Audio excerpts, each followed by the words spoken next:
샬롬 샬롬 샬롬 샬롬 샬롬. 하나님 사랑합니다. 여러분 주 안에서 사랑합니다. 오늘 사순절 10편 46편 1절에서 11절 가장 낙심했을 때가 가장 큰 은혜 받을 때다, 이런 말씀으로 함께 은혜를 나눕니다. 46편 1절에서 11절까지이죠. 1절 보니 하나님은 우리의 피난처시 힘이시니 환난 중에 만날 큰 도움이시라. 그러므로 땅이 변하든지 산이 흔들려 바다 가운데 빠지든지 바닷물이 솟아나고 뛰놀든지 그것이 넘침으로 산이 흔들릴지라도 우리는 두려워하지 아니하리로다. 시내가에서 나뉘어 흘러 하나님의 성고 지존하신 이의 성소를 기쁘게 하도다. 하나님이 그 성 중에 계시매 성이 흔들리지 아니할 것이라. 새벽에 하나님이 도우시기로다. 문나라가 떠들며 왕국이 흔들렸더니 그가 소리를 내심에 땅이 녹았도다.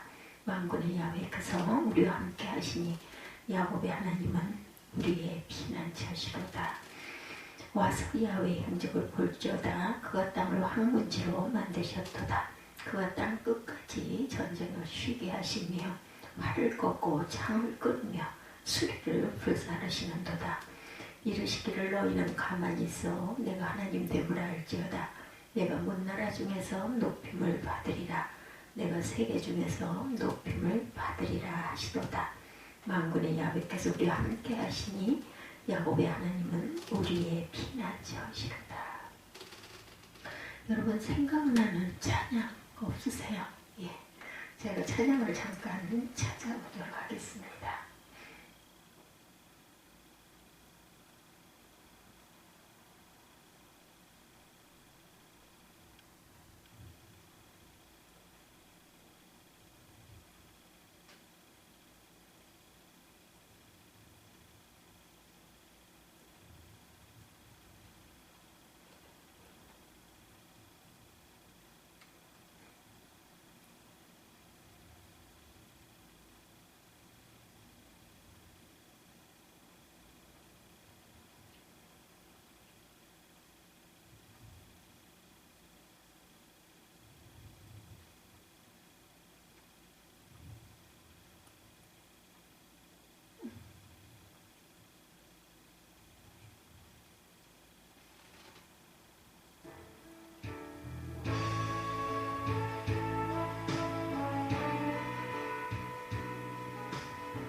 이 찬양이 생각이 나서 제가 이렇게 찾아봤습니다.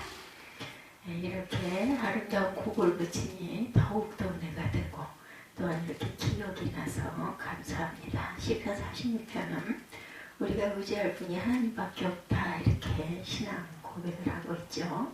그러면서 하나님 나라를 찬양하는데 우리가 흔히 알고 있는 시온이라는 단어를 묵상하기도 합니다. 우리 인생에는 늘 사단의 공격과 유혹이 있기에 그 악함에서 벗어날 길은 오직 하나님을 믿고 의지하는 것 외에는 다른 방법이 없습니다. 그런데 유일하게 우리의 피난처인 곳이 바로 하나님이 임하시는 곳 시온이죠. 네. 하나님을 믿고 의지하는 것. 그래서 시온이 우리에게 주는 의미가 아주 크고 중요합니다. 그런데 안타깝게도 조금만 힘이 있어도 하나님을 의지하지 않으려고 해요. 우리 인간들은 그런 속성을 가지고 있습니다. 아마 우리가 부친이고 태어난 죄성 때문이 아닐까 생각해 봅니다.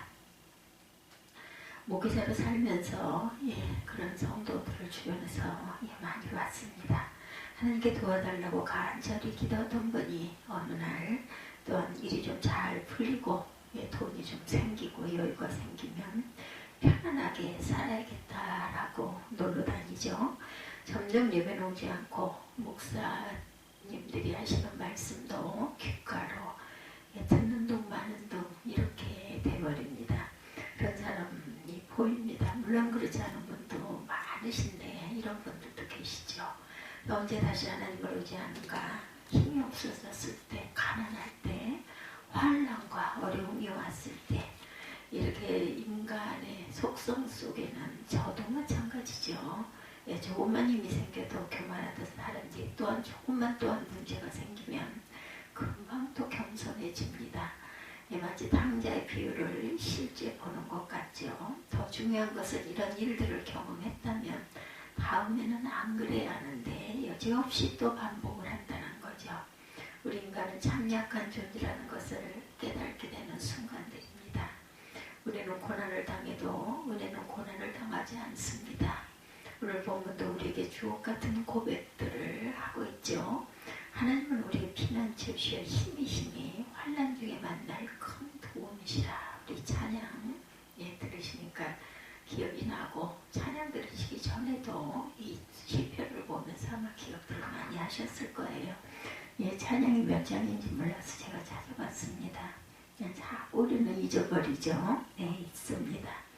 이 고백을 드린 사람은 과연 누굴까? 고라 자손이다. 이렇게 시편 위에 써 있어요. 고라 자손의 시 인도자를 따라 알라못에 맞춘 노래다. 이렇게 소개가 되어 있습니다. 실제로는 어떤 특정한 곡을 가리키지만 단어의 뜻은 젊은 여자들이라는 의미를 갖고 있어요. 당시 가장 힘이 없었던 부류가 바로 여자들인데 여자들이 흔하게 불렀던 노래라는 거죠. 성경을 보면 가장 힘들고 낙심했을 때 이 말씀이 역사하는 경우가 많이 있습니다. 종교개혁을 주도했던 그 마틴 루터는 당시 너무 힘이 들고 낙심이 되어 며칠 동안 집에 누워 있었는데 하루는 아내가 상복을 입고 방으로 들어왔더랍니다. 루터가 누가 주었는지 모르는데 아내가 하는 말이 놀라운 말을 합니다. 하나님이 돌아가셨어요. 이러는 거예요. 루터는 무슨 말이냐. 그럴 리 없다고 했지만 아내는 당신이 낙심해서 누워있는 것을 보니 하나님이 돌아가신 게 맞습니다. 하더랍니다. 이 말에 큰 감동을 받은 루터는 책상에 앉아서 말씀을 묵상했어요. 그러다 시편 46편에 큰 감동을 받고 내 주는 강한 성이요 방패와 번기 대신에 이 찬양 여러분들 아시죠? 네, 그 찬양을 만들고 더욱 강한 어조로 표현하기도 했다고 그러죠. 저는 루터를 생각하며 이런 생각이 들었습니다. 우리는 고난을 당할 수 있지만 은혜는 고난을 당하지 않는다. 아멘이십니까? 아멘입니다. 그래서 언제든지 은혜를 구할 때면 여전히 은혜는 풍성하게 우리를 위로하고 격려하는구나 이런 생각이 듭니다. 다시 본문 내용을 살펴보면 시인의 상황이 풍요롭거나 안정되어 보이진 않습니다. 피난처나 환난 같은 단어들을 보면 더욱 확실히 알 수가 있죠. 정말 힘없는 사람들이 환난 가운데 고백했던 노래입니다. 이런 상황은 오늘날 우리에게도 또한 큰 위로가 됩니다. 지금 우리도 풍요롭지가 않습니다. 오히려 세상을 살면서 환란과 피곤한 문제들을 만나고 있죠. 코로나 변이 바이러스로 인하여 모든 다들 염려 가운데 어디를 가도 무엇을 하든 무엇을 먹든 누구와 이야기를 하든 이 코로나 혹시 이런 생각들을 늘 합니다. 이런 상황에 우리에게 위로가 되는가? 우리가 풍요롭지 않지만 어려움이 많지만 환난 중에 낙심하는 것이 아니라 환난 중에 큰 도움을 만나야죠. 그들의 기도에 하나님의 은혜가 임하기 때문이죠. 우리가 오늘을 살면서 일이 잘 되어야 하나님을 찬양하는 것이 아니라 일이 잘 못되어도 하나님을 찬양할 수 있는 이유가 바로 여기에 있습니다. 이런 믿음을 가지고 오늘을 승리하십시다. 아멘. 예, 두 번째, 새벽에 하나님의 도우신다. 바로 고난 당할 때 도우시는 그런 은혜가 우리에게 있기 때문이라는 거죠. 예, 우리가 46편 말씀 속에서 첫 번째, 고난을 당해도 은혜는 고난을 당하지 않고, 두 번째는 새벽에 하나님의 도우신다. 고난 당할 때 도우시는 하나님. 예, 우리가 고난을 당해도 은혜는 고난을 당하지 않는다. 귀한 말씀입니다. 시인이 흔들리지 않은 굳건한 고백을 봅니다. 오늘 본문에 그러므로 땅이 변하든지 산이 흔들려 바닷 가운데 빠지든지 바닷물이 솟아나고 뛰든지 그것이 넘침으로 산이 흔들릴지라도 우리는 두려워하지 아니하리로다. 2절 3절이죠. 생각하면 할수록 감동이 되는 것은 성경에서 이런 노래를 부르는 사람들이 모두 다 환난 가운데 있었던 사람들이라는 사실입니다. 시편은 다윗이 가장 많이 썼죠. 당시 다윗의 상황 자체가 도망다니고 있었던 때가 아주 많았어요. 10수년 동안 사울에게 쫓겨서 그 군사들에게. 언제나 우리는 환난 당할 때 낙심하지만 오히려 하나님은 그때 찬양합니다. 그리고 그 시험에서 구원하여 주셔서 이 환난에 감사의 제사가 되도록 인도하시는 하나님의 은혜. 그렇죠? 한 가지 궁금한 것은 환난 중에 큰 도움을 만난다고 했는데 그러면 환난 중에 아닐 때는 도움을 못 만나는 것인가 하는 의문이 생기기도 하죠. 근데 시인은 5절에 보니까 하나님의 그 성 중에 계심에 성이 흔들리지 아니할 것이라 새벽에 하나님이 도우시리로다. 아멘.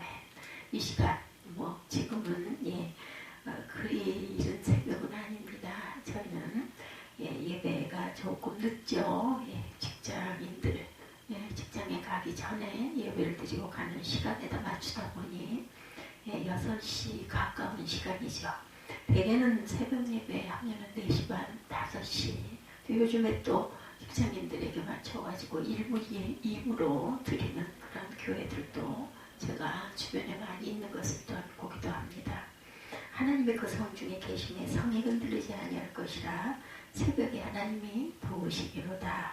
여기서 그 성 중에 계심에라고 있는데 이 말에 우리는 아멘, 아멘. 이곳에 이 성전에, 성 중에 성전에 이렇게 성자가 들어가면 반갑지 않습니까, 여러분들? 성이든 성전이든 저는 성자만 들어가면 반갑습니다. 하나님은 우리 영혼과 늘 함께 계시는 분. 그래서 원칙상 우리는 흔들리지 않아야 맞습니다. 그럼에도 우리의 죄성과 약함은 잠시 흔들리고 낙심하기도 하죠.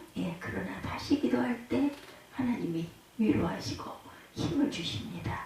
그 기도할 때를 새벽이라고 표현하고 있어요. 그래서 새벽에 하나님이 도우시리로다 라고 말합니다.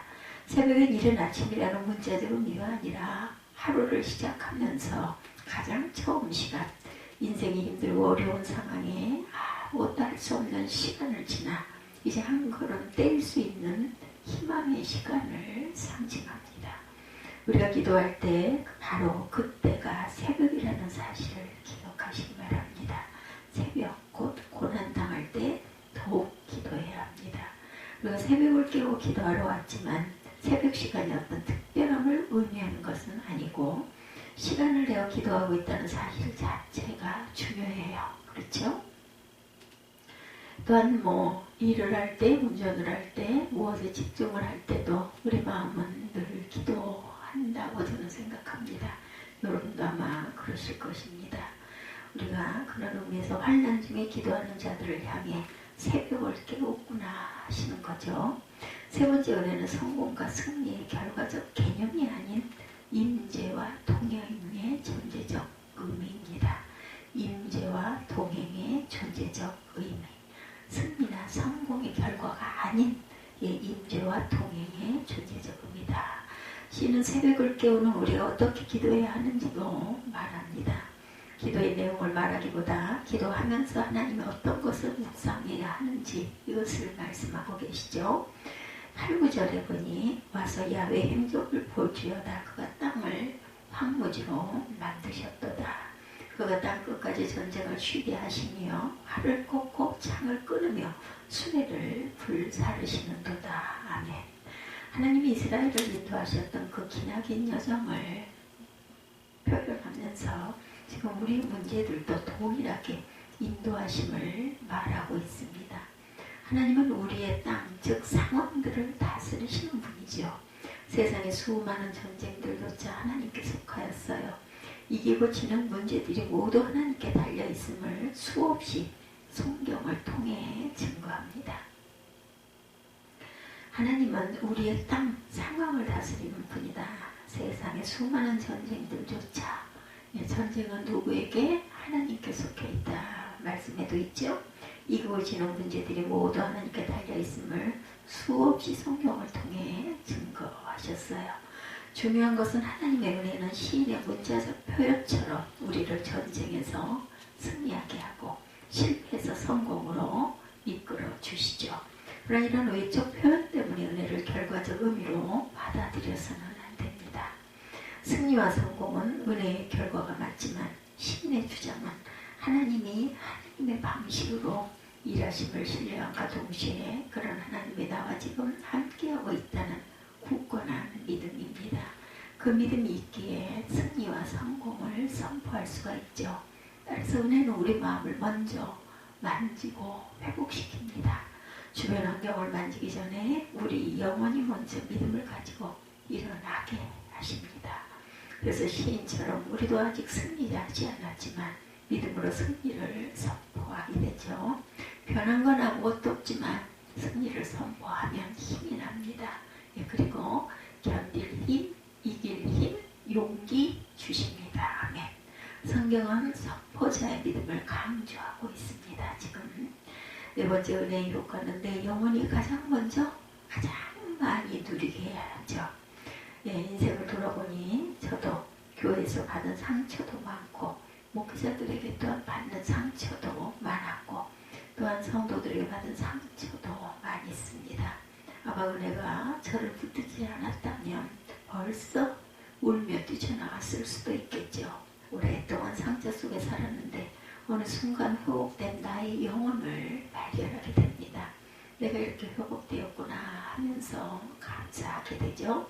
그리고 돌아보니 내 주변은 아직도 변하지 않았어요. 그대로예요. 근데 내 마음이 회복이 된 거죠. 감사하죠. 그때부터 지금까지 변한 게 아무것도 없어요. 별로 변한 건 없는데 나를 힘들게 한 사람도 상처를 준 사람도 특별히 더 없어지거나 그분이 변해서 내가 변한 것 같지는 않습니다. 내 마음이 변한 거죠. 왜요? 주님이 나와 함께 하시니까. 하나님이 이길 힘을 주신 거죠. 여전히 또 다른 사람에게 또한 상처를 주며 살고 있는 그분들. 그러나 한 가지 바로 나 자신이 이제 변했구나. 이제 더 이상 주변의 상황과 사람들에게 상처를 받아 흔들리지 않게 되었어요. 내가 잘나서도 아니고 내가 특별히 뭐가 더 나아져서도 아니고 하나님이 나에게 도울 힘을 주신 거죠. 제 안에 힘들 때마다 붙들어 주시는 은혜가 있었기 때문이고 저는 그 은혜를 그만큼 신뢰하고 의지하고 있기 때문이에요. 우리의 믿음이 그만큼 단단해지면 어떠한 어려움도 극복할 힘이 생깁니다. 문제는 늘 있습니다. 어쩌면 또 그보다 더 큰 파도가 또 밀려왔을 수도 있어요. 그렇죠? 은혜의 효과는 내가 가장 많이 누리게 됩니다. 그래서 저는 오늘도 하나님의 은혜를 사모합니다. 은혜가 없이는 우리가 살 수가 없죠. 우리가 공기와 물과 이런 그 햇빛과 이런 세상에 없으면 살 수 없듯이 하나님의 은혜가 절대적입니다. 여러분들 은혜를 구하시기 바랍니다. 하나님을 묵상하시고 주 안에서 기도하시면서 하나님의 은혜를 간절히 구하시기 바랍니다. 그분의 방식대로 일하심을 신뢰하시기 바랍니다. 스스로 하려고 하지 마시고 하나님이 하시는 일을 기다리고 기대하십시오. 하나님은 그렇게 고백하는 시인에게 마지막으로 곧 우리에게 주시는 말씀이죠. 말씀합니다. 이르시기를 너희는 가만히 있어. 내가 하나님 내 말지어다. 내가 문나라 중에서 높임을 받으리라. 내가 세계 중에서 높임을 받으리라 하시도다. 10절이죠. 너희는 가만히 있어. 높임을 받으리라. 높임을 받으리라 하시도다. 이런 말씀 속에서 여러분들이 귀한 은혜와 축복이 임하시기를 주님